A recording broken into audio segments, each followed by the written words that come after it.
إن الحمد لله نحمده ونستعينه ونستغفره ونعوذ بالله من شرور أنفسنا ومن سيئات أعمالنا من يهده الله فلا مضل له ومن يضلل فلا هادي له وأشهد أن لا إله إلا الله وحده لا شريك له وأشهد أن محمدا عبده ورسوله يا أيها الذين آمنوا اتقوا الله حق تقاته ولا تموتن إلا وأنتم مسلمون يا أيها الناس اتقوا ربكم الذي خلقكم من نفس واحدة وخلق منها زوجها وبث منهما رجالا كثيرا ونساء واتقوا الله الذي تساءلون به والأرحام إن الله كان عليكم رقيبا يا أيها الذين آمنوا اتقوا الله وقولوا قولا سديدا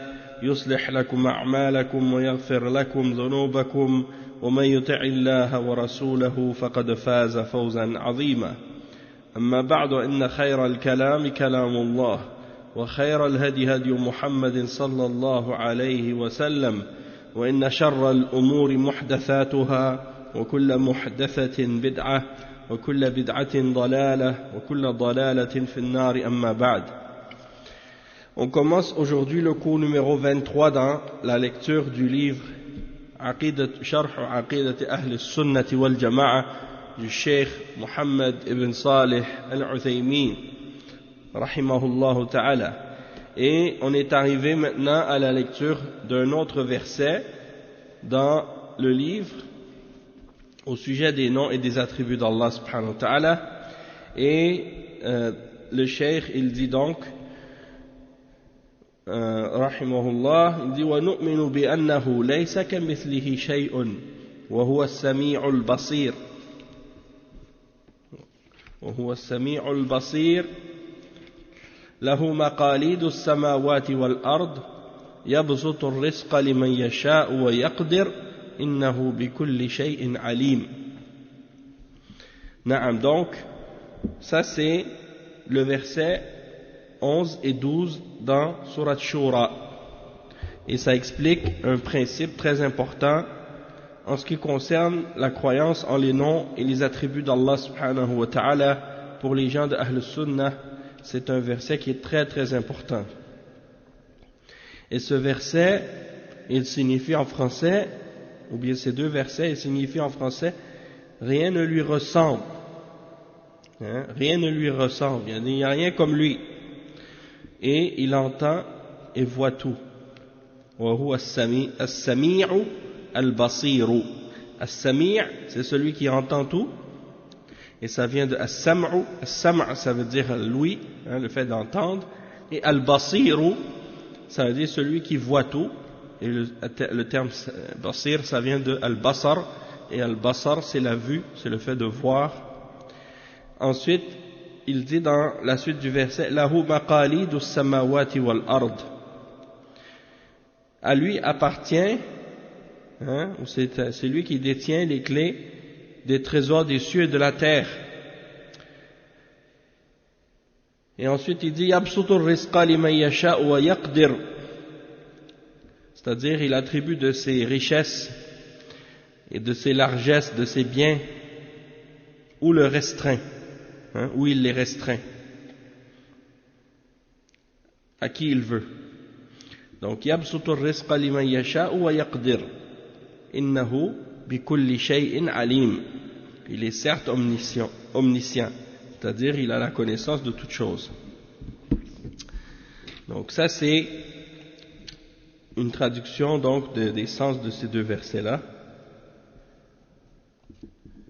Laysa kamithlihi shay'un, ça c'est la fin du verset 11. Il n'y a rien qui lui ressemble, et c'est lui l'audient et le voyant, celui qui voit tout. Et il possède les clés des trésors des cieux et de la terre, il attribue ses dons avec largesse, ou il les restreint à qui il veut. Il est omniscient, il est certes omniscient. Donc, on va lire maintenant l'explication de ce verset. Et donc, dans des versets comme ça, on voit que c'est comme en fait si le cheikh il fait le tafsir en fait de ces versets-là. Il fait le tafsir, il nous donne la signification de ces versets. Donc il dit وَقَوْلُهُ لَيْسَ كَمِثْلِهِ شَيْءٌ وَهُوَ السَّمِيعُ الْبَصِيرُ. Il dit من جملة عقيدة أهل السنة والجماعة الإيمان بأن الله تعالى ليس كمثله شيء وهو السميع البصير. يعني شيء اسم ليس مؤخرا، اسم ليس يعني شيء اسم ليس مؤخر، كمثله خبرها مقدم. ليس كمثله شيء وهو السميع البصير، وهو السميع البصير. واختلف العلماء في الكاف هل هي زائدة أم لا، فقال بعضهم إنها زائدة وقال بعضهم إنها غير زائدة. فالذين قالوا إنها غير زائدة يلزمهم أن يؤولوا المثل إلى معنى تكون به الكاف غير زائدة، فقالوا المثل هنا بمعنى الصفة، أي ليس كصفته شيء. وقالوا إن المثل والمثل يأتيان بمعنى واحد، والمثل قد أتى بمعنى الصفة، كما في قوله تعالى مثل الجنة التي وعد المتقون فيها أنهار من ماء غير آسٍ إلى آخره. فقالوا إن المثل هنا بمعنى الصفة، وعلى هذا فتكون الكاف هنا غير زائدة، أي ليس كصفته شيء. وقال بعضهم إن مثل بمعنى نفس، أي ذات، والمعنى ليس كذاته، يعني والمعنى ليس كذاته شيء، وعلى هذا فالكاف غير زائدة. وقال بعضهم إن المثل بمعنى المماثل، على هذا تكون الكاف زائدة، لأنك إذا قلت ليس كمثله صار المعنى كأنك تثبت له مماثلا، وأن المماثل ليس له مماثل، وهذا لا يستقيم. قالوا إذن نقول الكاف زائدة للتوكيد، كما تزاد الباء وكما تزاد من للتوكيد، فكذلك هنا الكاف زيدت للتوكيد، والتوكيد هنا هو توكيد نفي المماثل، يعني أن الله ليس له مماثل، وعلى فرض أن يكون له مماثل فليس لمماثله مماثل، وعلى هذا تكون الكاف زائدة للتوكيد. وهذا كله لأن المسلمين متفقون على أن الله سبحانه وتعالى ليس له مثل، كما دلت على ذلك آيات صريحة مثل قوله تعالى هل تعلم له سميا، وقوله تعالى فلا تجعلوا لله أندادا وأنتم تعلمون، وقوله ليس كمثله شيء هذه صفة من الصفات المنفية. Donc on va traduire ce passage. Le cheikh ici il est en train d'expliquer la signification du verset Laysa kamithlihi shay'un, c'est-à-dire comme on l'a traduit tout à l'heure, wa alaykum assalam wa rahmatullah, Laysa kamithlihi shay', il n'y a rien qui lui ressemble, il n'y a rien comme lui, il n'y a rien de semblable à lui, il n'y a rien de pareil à lui, et il est l'audient et le voyant. Et donc ça c'est parmi les principes et la croyance de Ahl Sunnati wal Jama'a, que nous croyons que Allah subhanahu wa ta'ala, il n'y a rien comme lui, il n'y a rien qui lui ressemble, il n'y a rien qui soit pareil à lui ou semblable à lui, et il est l'audient et le voyant. Et ici donc le cheikh il explique que en ce qui concerne le kaf dans kamithlihi, il y a divergence entre les ulama, à savoir est-ce que c'est quelque chose qui est ajouté, qui est supplémentaire, ou bien ce n'est pas le cas, ou bien ce n'est pas le cas, c'est-à-dire c'est pas quelque chose de supplémentaire ou d'ajouté. Ceux qui disent que ce n'est pas ajouté, eh bien ça implique qu'ils doivent expliquer et interpréter le mot mithl par quelque chose. Il doit le remplacer ou l'expliquer ou l'interpréter par quelque chose d'autre pour que le kaf ne soit pas ajouté ou supplémentaire. Et donc voici quelques exemples par quoi ils ont interprété le terme mithl dans le mot, dans le verset kamithlihi. Donc al-mithl, ça veut dire quelque chose qui est pareil, semblable. Par exemple, si je dis en arabe par exemple Ahmadun mithlu Muhammadin, ça veut dire Ahmad est comme Muhammad. Ahmad est comme ou ressemble ou est semblable à Muhammad. Donc ça c'est la signification du terme mithl.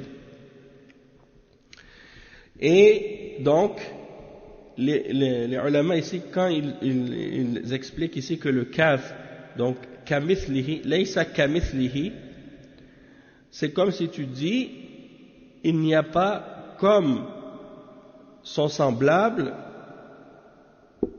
quoi que ce soit. Il n'y a rien qui soit pareil à lui ou comme semblable à lui ou comme lui. Et donc certains ulama ils l'ont expliqué en disant que en réalité le mot mithl ici signifie as-sifa, signifie l'attribut. Donc il n'y a pas comme son attribut, il n'y a pas quelque chose qui soit semblable ou qui soit comme son attribut. Il n'y a rien qui lui ressemble. Il n'y a pas un attribut qui lui soit pareil ou qui soit comme la sienne. Ça c'est une explication qu'ils ont donnée. Et ils ont donné l'exemple pour montrer l'exemple dans ce sens-là, le verset dans Surat Muhammad, le verset 15, dans lequel Allah subhanahu wa ta'ala il dit mathalul jannati allati wu'ida al-muttaqun, c'est-à-dire voici la description du paradis qui a été promis aux pieux. Donc ils disent que le terme mathal c'est la même chose que c'est semblable au terme mithl. Et ici dans ce verset-là, le verset 15 dans Surat Muhammad, il est employé dans le sens de l'attribut, la description. Mathalul Jannah, donc l'exemple du paradis, la description du paradis, l'attribut du paradis qui a été promise pour les pieux, le paradis qui a été promis pour les pieux. Donc ils disent ici, le terme mathal, il est utilisé dans le sens de l'attribut, la description, les caractéristiques. Eh bien, ils disent que ça c'est dans la même chose que pour mithl. Et donc, ils disent, si tu l'expliques dans ce sens-là, alors ça veut dire que le kaf, il ne serait pas un ajout, mais ce serait dans le sens de comme l'attribut de. Donc, il n'y a rien semblable à l'attribut d'Allah. Il n'y a rien semblable à Allah subhanahu wa ta'ala. D'autres ont expliqué le terme mithl en disant que c'est dans le même sens que nafs. Donc, ça voudrait dire laysa kanafsihi shay. Al-nafs dans le sens de al-dhat en arabe, c'est-à-dire il n'y a rien qui serait comme son être, comme sa personne. Il n'y a rien qui serait comme sa personne ou comme son être. Ça c'est une autre explication qui a été mentionnée. Donc ça c'est, comme je dis, les différentes explications qui ont été mentionnées par les ulama. D'autres ulama ont expliqué que al-mithl c'est plutôt dans le sens de al-mumathil, c'est-à-dire qu'est-ce qui est pareil ou qu'est-ce qui est comparable ou qu'est-ce qui est semblable. Donc ils disent ici dans ce cas-là le kaf il est un surplus, dans le mot, parce que on n'en a pas besoin en réalité si on dit que le terme mithl signifie qu'est-ce qui est semblable, alors le kaf il a le même sens déjà. C'est comme si tu disais comme un semblable. Il n'y a pas comme un semblable quoi que ce soit à Allah. Donc le kaf il jouerait un sens supplémentaire dans le verset qui est pas nécessaire ou qui est pas utile dans le verset. Et donc, il dit que si tu le dis dans ce sens-là, il dit وَهَذَا لَا يَسْتَقِيمُ, ça ne donne pas un sens qui est clair ou qui est droit dans ce sens-là. Et donc c'est pour ça qu'ils disent que dans ce cas-là, le kaf ici, il est ajouté pour confirmer le sens. Le kaf, il est rajouté pour confirmer et pour donner plus de force au mot mithl en réalité. Donc ça c'était un petit détail que le cheikh il explique par rapport à ce verset-là pour faire comprendre ce qui a été dit à ce sujet-là. J'aurais pu passer par-dessus ce point-là, puisque c'est des questions qui sont plus reliées à la connaissance des termes de la langue arabe et que c'est plus spécifique à l'arabe. Mais j'ai voulu, disons, rapprocher un petit peu le sens pour faire comprendre qu'est-ce qui est dit à ce sujet-là. On ne sait jamais, peut-être que ça peut être utile d'être au courant de cette chose-là pour quelqu'un un jour ou l'autre, on ne sait pas quand est-ce que ça pourrait servir. Donc le cheikh il dit donc tout ça c'est pour dire que, parce que pour les musulmans, c'est une chose qui est acceptée, qui est connue par tous les musulmans, que Allah subhanahu wa ta'ala, il n'y a rien qui lui ressemble. Et ça c'est établi par des versets qui sont clairs et explicites à ce sujet-là dans le Coran. Par exemple, le verset 65 dans Surat Maryam, dans lequel Allah subhanahu wa ta'ala dit « Hal ta'lamu lahu samiyya » Est-ce que tu lui connais un sami? Un sami, ça veut dire, est-ce que tu lui connais quelque chose qui lui serait semblable ou comparable ou égal, Et comme aussi le verset 22 dans Surat Al-Baqarah, Allah subhanahu wa ta'ala il dit dans ce verset فَلَا تَجْعَلُوا لِلَّهِ أَنْدَادًا. Et al-andad c'est un égo, un semblable. Donc ne donnez pas à Allah des égaux, des semblables, alors que vous savez. Et donc ça c'est pour établir le fait que il est clair et il est connu selon la aqidah d'Ahl Sunnati wal Jama'a, la aqidah des musulmans, que Allah subhanahu wa ta'ala, il n'y a rien qui lui ressemble, il n'y a rien qui est comme lui, il n'y a rien qui lui est semblable. Il dit وَقَوْلُهُ لَيْسَ كَمِثْلِهِ شَيْءٍ هذه صفة من الصفات المنفية ونفيت المماثلة لكماله وعدم إلحاق أحد به فهو لكماله لا يوجد له مثيل أبدا لا لأنه ليس بموجود بل لأنه موجود ولكن لا يماثله أحد. وهذه الجملة رد على الممثلة الذين يقولون إن الله تعالى له مثيل ويمثلون الله بالخلق والعياذ بالله. وحجتهم في ذلك أن الله تعالى لا يخاطبنا إلا بما نفهم حتى قال بعضهم خطيبا قام بعضهم خطيبا وقالوا سلوني عن كل شيء أخبركم به واعفوني عن الفرج واللحية نسأل الله العافية لأن الفرج لا يحتاج إليه إلا من يحتاج إلى النسل واللحية على زعمه تنافي الجمال لأن الأمر أجمل من ذي اللحية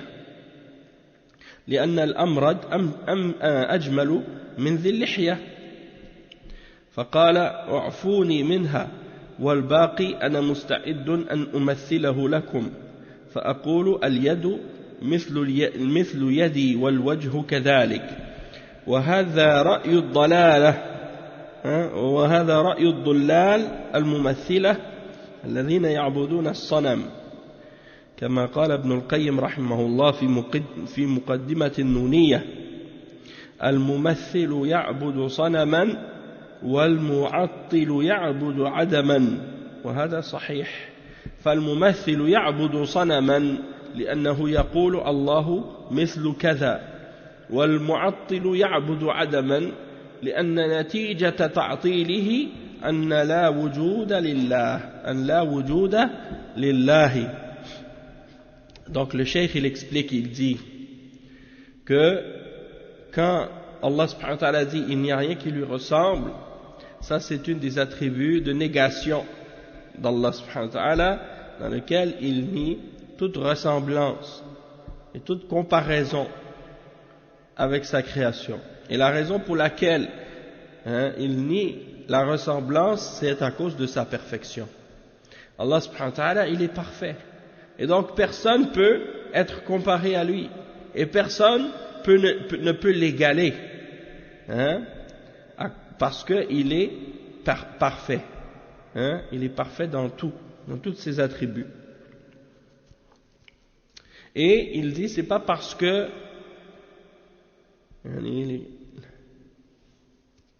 donc parce qu'il est parfait, il n'y a pas de comparaison ou d'égal ou de semblable à Allah subhanahu wa ta'ala. Après il explique, il dit وَفِي هَذِهِ الْجُمْلَةِ.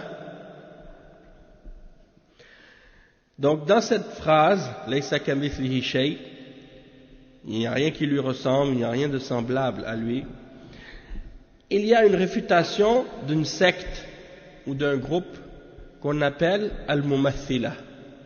Al-Mumathila. Et le terme Al-Mumathila,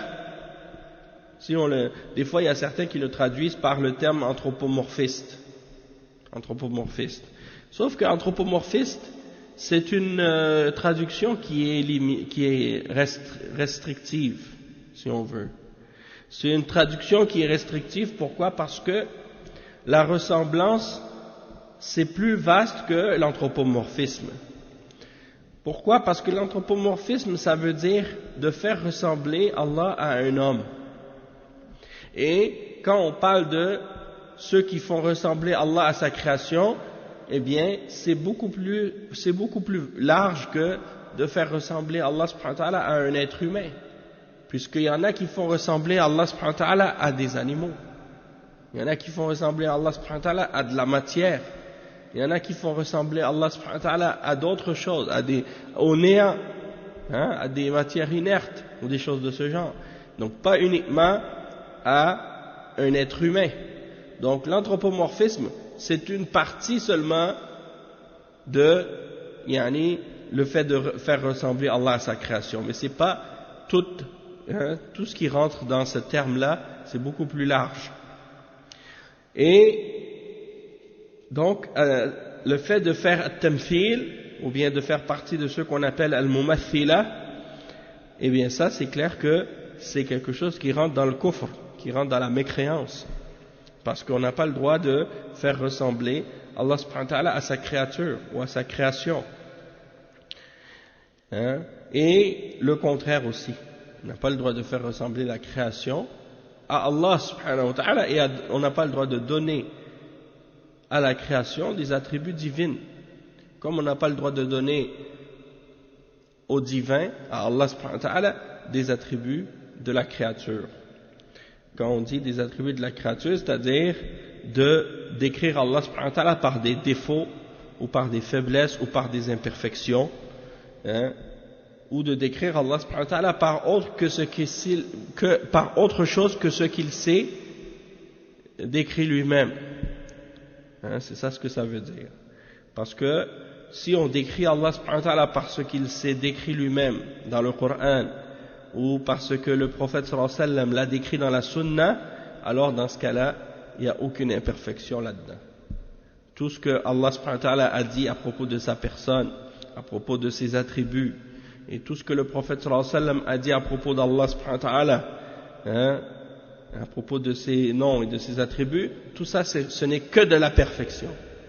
Et si certains ou certaines personnes s'imaginent que dans ce que Allah subhanahu wa ta'ala a mentionné au sujet de sa personne, et ce qu'il a mentionné comme attribut dans le Coran, ou bien ce que le prophète sallallahu alayhi wa sallam a mentionné dans la sunna authentique, s'ils s'imaginent que dans ça il y a une imperfection, alors ça veut dire que en réalité c'est dans sa tête qu'il y a une imperfection, c'est dans sa compréhension qu'il y a un problème. C'est pas dans les attributs d'Allah, c'est pas dans les attributs d'Allah que Allah s'est donné à lui-même dans la révélation, dans le Coran ou dans la sunna authentique. Donc ça c'est clair et c'est important de le comprendre. Donc pour revenir à ce que le cheikh il explique ici, il dit que ce verset laysa kamithlihi shay'un, c'est une réfutation donc des mumathila, ceux qui veulent faire ressembler Allah à sa création.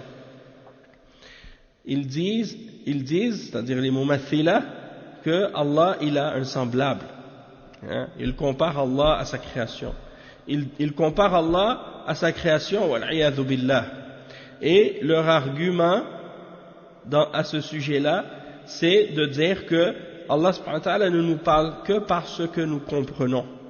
Allah subhanahu wa ta'ala ne nous parle que par ce que nous sommes capables de comprendre. Et il dit qu'il y en a même un qui s'est levé pour faire un sermon et pour faire un discours, une khutbah, puis il a commencé à dire « Demandez-moi tout ce que vous voulez hein, à propos d'Allah et je vais vous donner l'information et je vais vous en parler. Mais épargnez-moi de mentionner la barbe épargnez-moi de mentionner les parties intimes hein, et de mentionner la barbe. » Wal-'iyadhu billah. Donc ils disent, demandez-moi à propos d'Allah ce que vous voulez, demandez-moi toutes choses, je vais vous donner des informations à son sujet, mais épargnez-moi de mentionner les parties intimes et la barbe. Nasallallahu al-afiyah. Donc ça c'est comment il parle. Il a dit, parce qu'il dit là, les parties intimes, il n'en a pas besoin, celui qui en a besoin c'est seulement celui qui veut se reproduire, et la barbe, selon eux, eh bien, c'est pas quelque chose qui est beau, hein, parce que pour eux, le fait d'être imberbe, c'est plus beau que d'avoir la barbe. Wal-'iyadhu billah. Donc ça, c'est grave. Et donc, ils ont dit, hein, épargnez-moi de mentionner la barbe et les parties intimes. Mais le reste, je suis prêt à vous faire des comparaisons pour vous, entre Allah et les créatures. Et donc, il dit, par exemple, je vous dis, ça c'est la parole du mumathil, la parole de celui qui fait le tamthil, il dit, la main est comme ma main, c'est-à-dire la main d'Allah, elle est comme ma main, et le visage est comme mon visage, et ainsi de suite. Hein, donc il dit, moi je peux vous comparer Allah à toutes les créatures sans problème, hein, sauf épargnez-moi de mentionner la barbe et les parties intimes. Nasallallahu al-afiyah. Donc ça c'est les mumathil, c'est ça les mumathil. Beaucoup de gens, par exemple, parmi les ahbash ou bien les asha'ira, qui accusent Ahlus Sunnati wal Jama'a, ceux qui suivent la aqidah des salaf, ils les accusent d'être des anthropomorphistes. Ils les accusent d'être des mumathila. Ils traduisent ça par anthropomorphisme. Et la raison de ça, c'est parce que eux, ils comprennent même pas du tout, de toute façon, la signification de l'anthropomorphisme ou bien du tamthil. Qu'est-ce que c'est réellement? Hein? Eux, ils pensent que c'est le fait d'affirmer ce que Allah a affirmé dans le Coran et dans la Sunna. Donc, ils pensent que si tu dis, par exemple, Allah, il a une main, ils pensent que ça, c'est du tamthil. Alors que ça n'a rien à voir avec le tamthil, puisque Allah, subhanahu wa ta'ala, il a dit dans le Coran qu'il a une main. Donc, si ça, c'était du tamthil, ça veut dire Allah, il fait le tamthil. Hein? Et le prophète, sallallahu alayhi wa sallam, il fait le tamthil dans la Sunna. Puisque à chaque fois qu'il mentionne des choses, il dit, je jure par celui qui tient mon âme en sa main. Et il parle d'Allah. Et Allah subhanahu wa ta'ala il dit, وَقَالَتِ الْيَهُودُ يَدُ اللَّهِ مَغْلُولَةً. Et Allah subhanahu wa ta'ala il dit, غُلَّتْ أَيْدِيهِمْ وَلُعِنُوا بِمَا قَالُوا بَلْ يَدَاهُ مَبْسُوطَتَانِ يُنْفِقُ كَيْفَ يَشَاءُ. Et il dit à Iblis, مَا مَنَعَكَ أَن تَسْجُدَ لِمَا خَلَقْتُ بِيَدَيَّ. Hein? Qu'est-ce qui t'a empêché de te prosterner devant ce que j'ai créé avec mes deux mains? Donc, hein, qu'est-ce qu'ils disent de ça? Donc ça c'est un point, en fait, pour faire comprendre que ces gens-là, ils ne savent pas c'est quoi le tamthil. Le tamthil, le vrai, c'est qu'est-ce que le Cheikh Ibn Uthaymin a mentionné de la part de la personne ici qui a fait le tamthil dans l'exemple qu'il a donné. C'est la personne qui dit, Allah a une main et sa main est comme ma main. Hein? La main d'Allah est comme la main des hommes. Ou bien, le visage d'Allah est comme le visage des hommes. Et ainsi de suite. Celui-là, ça c'est le tamthil. Mais celui qui dit, Allah subhanahu wa ta'ala, il a une main, et cette main-là, elle convient à sa grandeur et à sa majesté, et elle ne ressemble pas à celle des créatures, tu ne peux pas dire qu'il a fait du tamthil. Tu ne peux pas dire qu'il a fait du tamthil. Il a affirmé ce qu'Allah a affirmé. Celui qui dit, Allah subhanahu wa ta'ala est au-dessus de son trône, d'une manière qui lui convient, et différente de celle de ses créatures, c'est-à-dire il est au-dessus de ce que de ce qu'il a créé, il est au-dessus de sa création, ça tu peux pas dire qu'il a fait le tamthil. Donc ça c'est très important déjà en commençant de savoir ce que signifie le tamthil. Hein? C'est de comparer, de faire une comparaison et de dire que ceci est comme cela. Hein? Mais celui qui ne fait pas de comparaison, comment tu peux l'accuser de tamthil? Ensuite, le cheikh il continue, on va lire la suite. Le cheikh il dit وَهَذَا رَأْيُ الضُّلَّالِ. Il dit ça c'est l'opinion des égarés parmi les gens de tamthil, les gens qui font des comparaisons et qui font ressembler Allah à la création, qu'on appelle les mumathila. Il dit ceux-là, ils adorent en réalité une idole. Pourquoi on dit qu'ils adorent une idole? Le cheikh il dit ces gens-là, comme l'imam Ibn al-Qayyim rahimahullah, il dit dans An-Nuniyah, un livre qu'il a écrit qui est composé de 6000 vers pour la défense de la aqidah d'Ahl al-Sunnati wal-Jama'a. On l'appelle Al-Kafiyatu al-Shafiyah. Et tous les vers de ce poème terminent par la lettre Nun en arabe. C'est pour ça qu'on l'appelle Nuniyah. Eh bien, Ibn al-Qayyim rahimahullah, dans son livre An-Nuniyah, dans son poème, il dit que le mumathil, la personne qui compare Allah et qui fait ressembler Allah à sa création, en réalité c'est une idole qu'il adore. Tandis que al-mu'attil, hein, l'autre extrême et l'autre opposé par rapport aux attributs, c'est celui qui nie les attributs d'Allah. Hein? Et bien lui, il dit ya'budu adaman, il adore le néant. Donc le mumathil, celui qui fait ressembler Allah à sa création, il adore une idole, parce qu'il invente une idole, il décrit quelque chose, hein, et il le compare à une créature, puis il dit Allah c'est ça. Hein? Allah il a une main comme la main des créatures, il a un visage comme le visage des créatures, il est comme les créatures. Donc lui en réalité il n'adore pas Allah, subhanahu wa ta'ala, il adore une idole qu'il s'est inventée lui-même. Tandis que al-mu'attil, lui qu'est-ce qu'il fait? Il nie les attributs d'Allah tels que Allah s'est décrit dans la révélation. Donc en réalité il adore rien, il adore le néant. Hein? Il décrit le néant et c'est ce qu'il adore. Et on va voir l'exemple de ça. Hein? On en a parlé déjà, même je pense que j'ai donné des exemples de ça plusieurs fois. C'est quand ils disent par exemple que Allah subhanahu wa ta'ala il n'est pas au-dessus de sa création, ni en dessous de sa création, ni en devant de sa création, ni derrière sa création, ni à droite de sa création, ni à gauche de sa création, ni à l'intérieur de sa création, ni à l'extérieur de sa création. Dans ce cas-là, il n'existe pas. Hein? C'est comme si tu nies son existence même. Et donc le cheikh il dit ça c'est vrai. Qu'est-ce que l'imam Ibn al-Qayyim a dit? C'est vrai, parce que celui qui compare Allah et qui fait ressembler Allah à sa création, il adore une idole, parce qu'il dit Allah est comme ceci et Allah est comme cela, c'est-à-dire Allah est comme les créatures. Tandis que le mu'attil il adore le néant. Hein? Et le résultat de sa négation des attributs d'Allah, c'est que Allah n'existe pas, n'a pas d'existence réelle.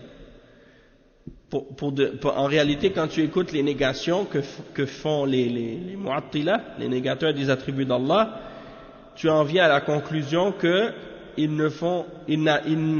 n'affirment aucune existence réelle à Allah subhanahu wa ta'ala, excepté une existence abstraite qui n'existe que dans leur esprit et dans leur imagination. Mais rien de réel. Hein? Et donc le cheikh il dit al-muhim أن هذه الجملة وهي قوله ليس كمثله شيء وهو السميع البصير تقطع حجة كل معطل لأن عامة أقوال المعطلين يحتجون عليها بهذه الآية لأن يعني أن هذه الجملة وهي قوله ليس كمثله شيء وهو السميع البصير تقطع حجة كل معطل لأن عامة أقوال المعطلين يحتجون عليها بهذه الآية فيحتجون عليها بأن إثباتها يستلزم المماثلة فنرد عليهم بذلك ونقول لله عين ولكن ليست كمثل أعيننا، لأن الله تعالى يقول ليس كمثله شيء، وأن له وجها ليس كوجوهنا، لأن الله تعالى ليس كمثله شيء، ونؤكد هذا أي نثبته ثبوت أي ونؤكد هذا أي ثبوت أصل المعنى بلا مماثلة بالواقع المحسوس. فنقول لهؤلاء ألكم أعين؟ فسيقولون بلى. فنقول هل للحمار أعين أو هل للحمار عين؟ سيقولون نعم. فنقول هل عينكم تشبه عين الحمار؟ سيقولون لا. نقول إذا كان هذا التباين بين المخلوقات بعضها مع بعض، بين المخلوقات بعضها مع بعض، فكيف لا يقع التباين بين المخلوق والخالق سبحانه وتعالى؟ فالتباين بين المخلوق والخالق أبين وأوضح وأجلى وأعظم، والفرق بين المخلوقات بعضها مع البعض فرق لا يعدو أن يكون اختلافا في الصورة والشكل، لكن الفرق بين الخالق والمخلوقات فرق عظيم في الذات والصفات وكل شيء. وعلى هذا فالجزء من الآية يقطع حجة كل معطل، لأن غالب حجج أهل التعطيل أن إثبات الصفات على حقيقتها يستلزم المماثلة، فنقول إن الله تعالى ليس كمثله شيء. ثم نقول أيضا، وهو رد واضح على الممثلة الذين يثبتون صفات الله تعالى مع التمثيل، ويقولون عين الله حق ولكنها كأعيننا، لأن الله لا يخاطبنا إلا بما نفهم. فنقول لهم هذا مبطل للآية الكريمة، وما أبطل الحق فهو باطل، فيكون قولكم هذا باطل. Donc le cheikh il dit, l'important de comprendre c'est que cette phrase laysa kamithlihi shay'un wa huwa as-sami'u al-basir, il n'y a rien qui lui ressemble ou qui lui est semblable et il est l'audient et le voyant, eh bien elle détruit complètement l'argument des gens qui nient les attributs d'Allah subhanahu wa ta'ala. Pourquoi? Parce que la majorité des gens qui nient les attributs d'Allah subhanahu wa ta'ala, eh bien souvent ils se basent sur ce verset. Il n'y a rien qui lui ressemble. Donc quand le cheikh il dit, ils utilisent ce verset-là comme preuve, pour dire que si tu affirmes un attribut à Allah subhanahu wa ta'ala, ça implique une ressemblance. Et nous on les réfute quand ils disent ça par le même verset. Et on leur dit, Allah subhanahu wa ta'ala il a un œil. On dit Allah subhanahu wa ta'ala il s'est attribué l'œil, mais c'est pas comme nos yeux à nous. Pourquoi? Parce que Allah subhanahu wa ta'ala dit il n'y a rien qui lui ressemble, et il a affirmé qu'il a un visage, mais ce n'est pas comme notre visage, car Allah subhanahu wa ta'ala dit qu'il n'y a rien qui lui ressemble, et nous confirmons cela, c'est-à-dire l'affirmation de la base de la signification de l'attribut sans ressemblance dans la réalité palpable, et visible. Et donc on dit à ces gens-là, on leur donne des exemples concrets. On leur dit, est-ce que vous avez des yeux? Ils vont dire oui. Est-ce que les ânes ou les mules, ils ont des yeux? Ils vont dire oui. Tu leur dis, est-ce que vos yeux sont semblables aux yeux des ânes? Ils vont dire non. Alors on dit, dans ce cas-là, s'il y a une différence entre les créatures elles-mêmes, les unes avec les autres. Alors comment dans ce cas-là n'y a-t-il pas de différence et de distinction entre les créatures et le Créateur? Donc on voit que s'il y a une différence entre les créatures elles-mêmes, et que des fois il dit que dans ce cas-là ça veut encore plus dire qu'il y a la différence entre la créature et le Créateur est encore plus claire, et encore plus grande, et encore plus évidente. Il dit la différence parfois entre les créatures, les unes avec les autres, c'est une différence qui est juste dans la forme, tandis que la différence entre le Créateur et les créatures, c'est une différence et une distinction immense dans l'être et dans les attributs et dans toutes choses. Donc c'est ça. On voit par exemple même le cheikh dans d'autres cours, il a donné d'autres exemples de ce genre-là aussi. Il dit c'est comme par exemple les animaux qui par exemple ont une vue, comme par exemple les aigles. Les aigles ils ont des yeux, et les êtres humains ils ont des yeux aussi. Et est-ce que les yeux des êtres humains et les yeux des aigles sont pareils? Non. Il y a une grande différence entre les yeux des êtres humains et les yeux des aigles. On dit que les yeux des aigles, c'est une vue qui est très très précise, très perçante. Ils sont à des kilomètres dans les airs et ils arrivent à voir leur proie de très loin, et puis ils descendent et ils attrapent. Donc les êtres humains, eux, ils n'ont pas une vue comme ça. La même chose aussi pour certains animaux qui ont une vue qui leur permet de voir certains éléments du spectre de la lumière que nous on ne peut même pas voir avec nos yeux. La même chose pour l'ouïe. Il y a des animaux qui entendent des sons à des fréquences que nous les êtres humains on les entend même pas, ces bruits-là, on n'entend même pas ces choses-là. Donc si c'est des différences qui existent entre l'ouïe de l'être humain et l'ouïe des créatures, d'autres créatures, alors que dire de la différence et de la distinction qui existe entre l'ouïe des créatures et l'ouïe du Créateur? Il n'y a pas de comparaison. Il n'y a pas de comparaison possible. Et c'est la même chose comme ça pour tous les attributs d'Allah subhanahu wa ta'ala. Le fait qu'on dise le même terme qui soit employé pour décrire les deux, ça ne veut pas dire que les deux sont la même chose ou que les deux soient semblables. Si on dit qu'Allah a des yeux, les êtres humains ont des yeux, ça ne veut pas dire que c'est la même chose, parce qu'on utilise le même mot. La réalité est tout à fait différente. C'est pour ça que nous on affirme les attributs qu'Allah s'est affirmé, et on dit qu'il n'y a pas de ressemblance entre les deux. Ça c'est très clair. Après le cheikh il dit donc si on comprend cela, donc ça veut dire que il y a une partie du verset qui détruit l'argument de tous les négateurs, parce que la plupart de leurs attributs, plutôt la plupart de leurs arguments, l'argument des gens qui nient les attributs d'Allah et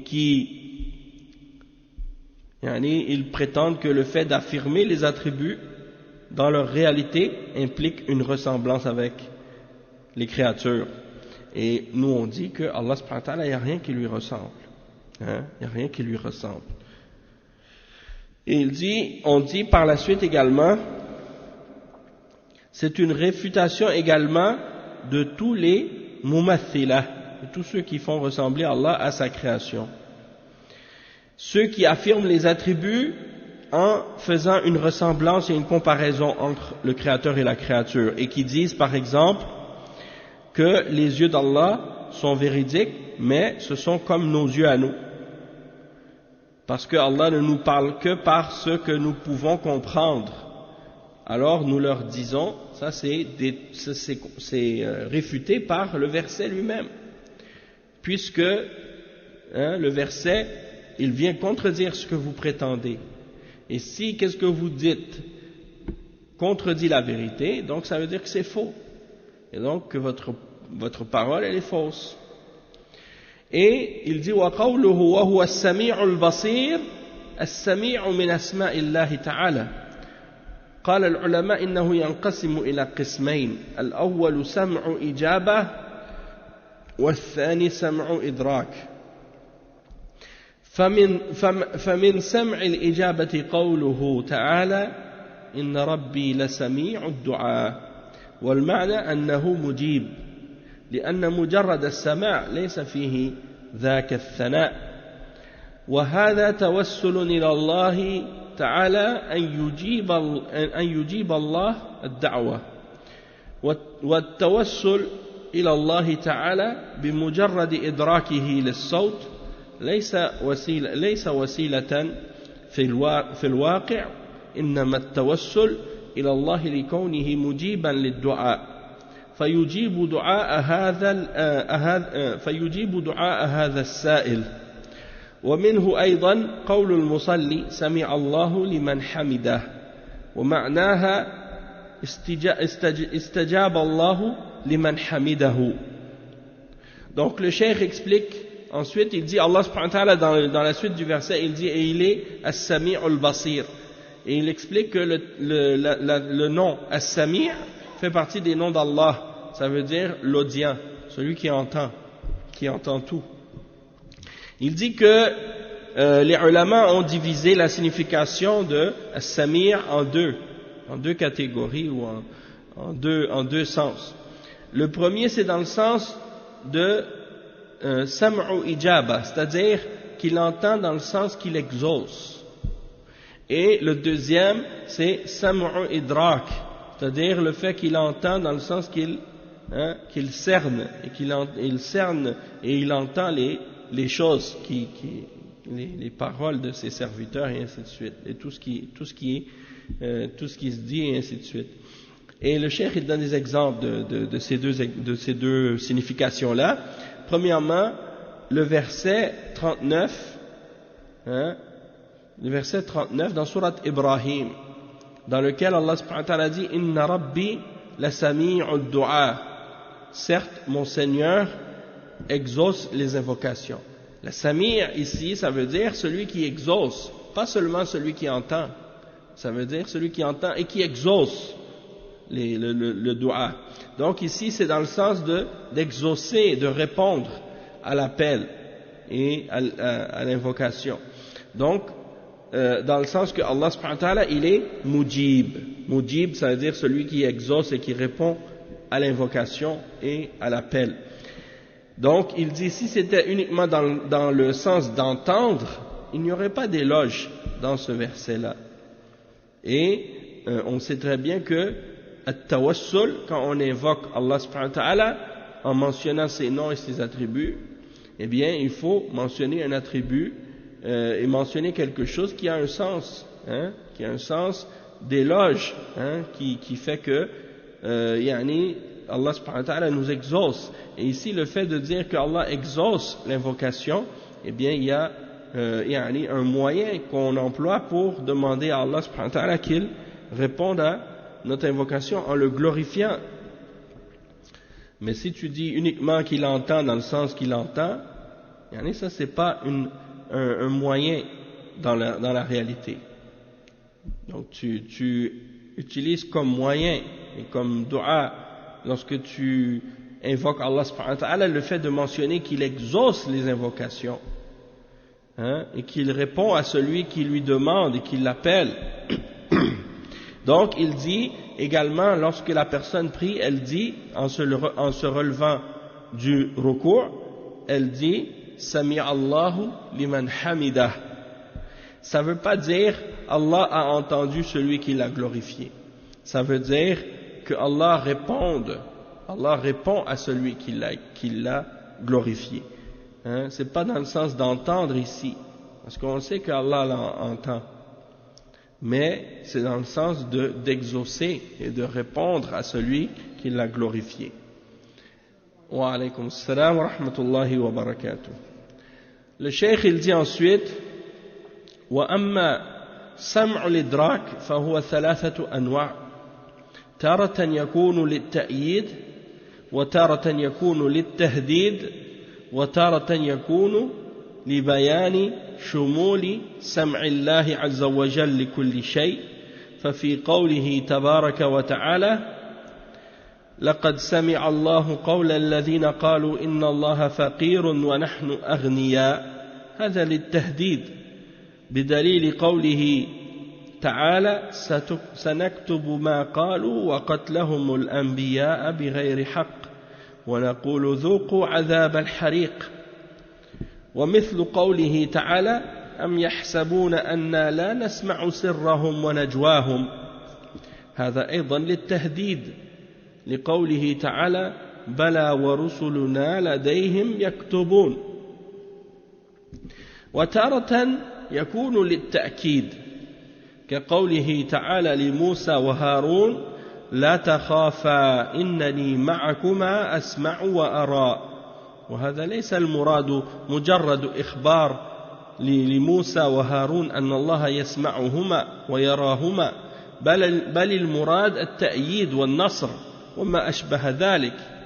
وتارة يراد به بيان شمول سمع الله لكل شيء، كقوله تعالى قد سمع الله قول التي تجادلك في زوجها وتشتكي إلى الله والله يسمع تحاوركما.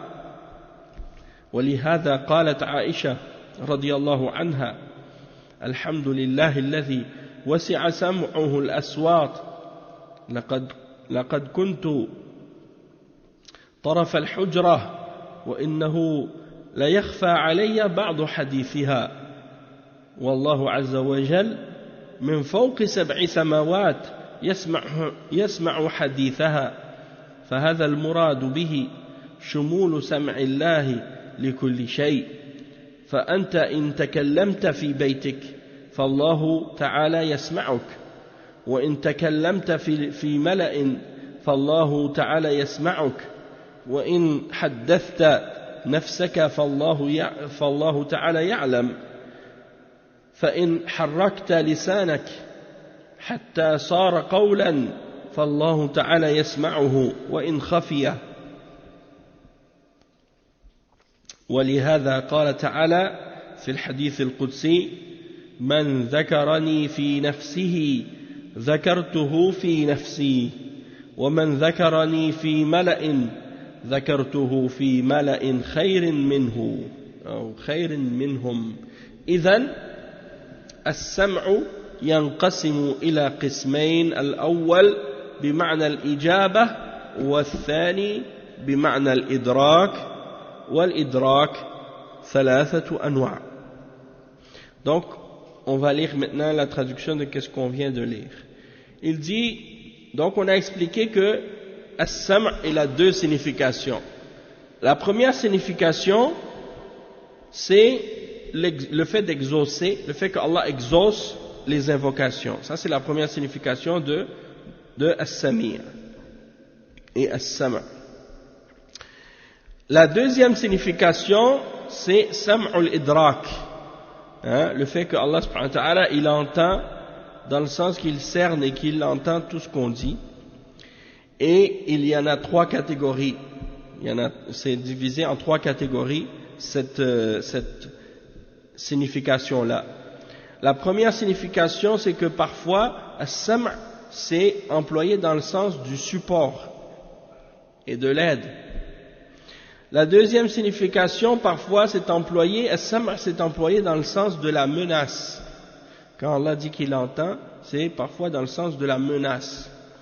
Et troisièmement, quand il dit qu'il entend, c'est parfois pour expliquer le fait que Allah subhanahu wa ta'ala il entend tout sans exception et qu'il n'y a rien qui lui échappe. Ça c'est la troisième signification. Puis il donne des exemples de chaque catégorie par des versets. L'exemple de la menace, il mentionne par exemple le verset 181 dans sourate Al-Imran, dans lequel il dit, certes Allah a entendu la parole de ceux qui ont dit Allah est pauvre et nous sommes riches. Ça c'est les juifs qui ont dit ça. Et Allah subhanahu wa ta'ala il dit ça pour les menacer. Hein? Nous avons entendu la parole de ceux qui ont dit Allah est pauvre et nous sommes riches. Et la preuve que c'est une menace, ce qu'il dit par la suite dans le verset 181, à la suite de qu'est-ce qu'on a dit, qu'on a lu, il dit sanaktubu ma qalu wa qatlahum al-anbiya bighayri haqq wa naqulu dhuqu adhab al-hariq. Il dit nous écrivons ce qu'ils disent, hein, nous allons écrire ce qu'ils disent, et leur meurtre des prophètes injustement, et nous leur dirons goûtez au châtiment du feu. Donc ça c'est un exemple du sens de as-sami' ou as-sam', mais dans le sens de la menace, que Allah il les menace du fait qu'il les entend ici, c'est dans le sens qu'il veut les menacer par ça. Un autre exemple, il dit, il cite le verset 80 dans Surat Az-Zukhruf, dans lequel Allah subhanahu wa ta'ala il dit Am yahsabuna anna la nasma'u sirrahum wa najwahum. Hein? Ça aussi c'est une menace. Lorsque Allah subhanahu wa ta'ala dit est-ce qu'ils pensent que nous n'entendons pas leurs secrets, est-ce qu'ils divulguent? Il dit ça c'est un exemple de menace aussi. Wa alaykum salam wa rahmatullahi wa barakatuh. Puisque Allah subhanahu wa ta'ala dit à la fin du verset Bala wa rusuluna ladayhim yaktubun. Certes, oui, et nos messagers sont auprès d'eux et ils écrivent. Donc ça c'est pour confirmer la menace encore une fois. Après il dit également parfois le terme as-sam' par rapport à Allah, il est employé aussi dans le sens du support et de l'aide. Comme dans l'exemple de la parole d'Allah subhanahu wa ta'ala à Moussa et Haroun. Lorsque Allah subhanahu wa ta'ala il leur dit, wa alaykum salam wa rahmatullah, lorsqu'il leur dit dans le verset 46 dans Surat Taha, La takhafa innani ma'akuma asma'u wa ara. Asma'u wa ara. Le cheikh il dit, Allah subhanahu wa ta'ala dans ce verset là, il ne fait pas dire uniquement yani, ne craignez pas tous deux, yani, je suis avec vous deux et je vous entends et je vous vois. Mais en même temps, il est en train de leur dire qu'il vous voit, il vous entend, et qu'est-ce qu'il veut dire en fait, c'est qu'il vous supporte, et il est avec vous pour vous aider, hein, et pour vous faire triompher contre Pharaon, et ainsi de suite.